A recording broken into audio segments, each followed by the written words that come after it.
Hey, it's Bobby. How's everybody doing today? I'm going to talk to you about the downswing that creates the draw. Now, this is really important. This is a crucial part. You can be at crossroads right here. I'm at crossroads. Tiger's at crossroads. And you're at crossroads at this point right now. And here's what it is. If you can get your right arm to straighten out first as you begin the downswing, and if you can get your right arm to separate itself from your right shoulder, this is where everybody struggles.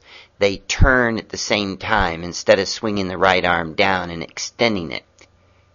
Now, I've already started the downswing, and as you can tell, the right elbow is still bent. But on the next slide that I show you, you're going to see that the right elbow is starting to straighten out. The right arm's going to straighten out even more in the next slide.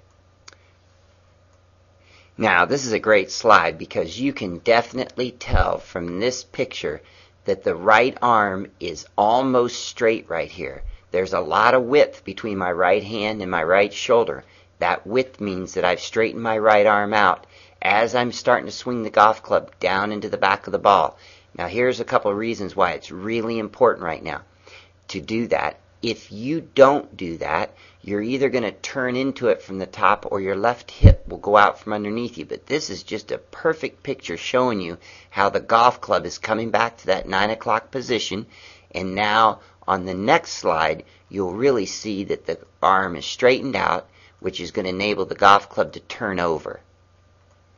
Okay, now, this is what 50 years of trying does for you right here. That right arm is straightened out. You can't see the shaft, but I promise you it is in line with the back of the golf ball. It's on the right path. The face is starting to turn over, but the most important thing is before my body turned through, my right arm is straight now. And this is what is going to encourage a draw. This is where club head speed comes from, and this is how you can keep the club head on the correct path. Okay, now let's review for just a second. This is such a great picture for all of you to take notice of. Right here, I am in perfect position for the golf club to keep passing me as my right arm rolls over my left arm. The club head will close. But the reason that this is a great picture is because I have stayed a little bit behind so the arms can pass me. Now, this is what you struggle with. Right now, you can see that my sweater, the front of my sweater, my breastbone, is facing the golf ball.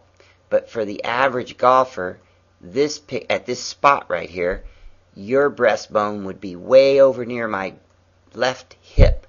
And the reason is because from the top, you turned your right shoulder back into the golf ball instead of straightening out your right arm.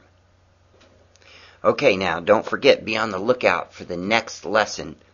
This next lesson is going to be on how do you get the right hand to cross over the left hand. And what that really means is now you're going to start getting the toe of the club to pass the heel so you can put right to left spin on the ball instead of left to right. Now, when you head out on the practice facility, remember this. You can only think of one thing when you're out there. You can't think of 2 or 3 or 4 different things. So for the next couple of weeks when you're out there practicing, all I want you to think about is seeing if you can get the right arm to straighten out in the downswing. See if you can get the right hand to separate itself from your right shoulder. See if you can start hitting the golf ball with your right arm and not your right shoulder. Thanks and have a great day.